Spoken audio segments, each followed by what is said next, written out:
In today's video, I'm going to teach you how to hide and unhide Gmail side panels. Fix today here, let's begin.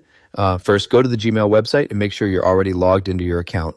Once your inbox loads, you'll see the main Gmail interface with panels on both the left and right sides of the screen. Let's start with the left sidebar. In the top left corner of Gmail, click the three horizontal lines, also known as the main menu icon. When you click this icon, the left sidebar will collapse.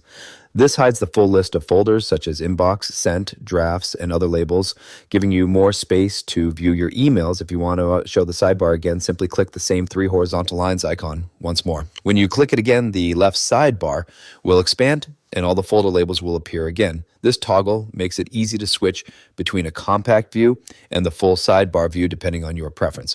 Now let's look at the right side panel. The right panel contains quick access tools such as Google Calendar, Google Keep, tasks, and other add-ons.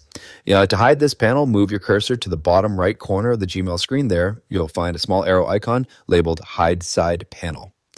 Click this arrow to collapse the right side tools menu.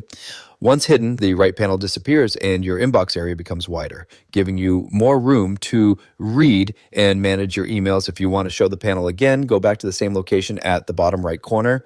Click the small arrow labeled Show Side Panel. When you click it, the right side tools menu will appear again with all the available apps and shortcuts. As you switch between hiding and showing these panels, you'll immediately notice the layout changes in your main Gmail dashboard.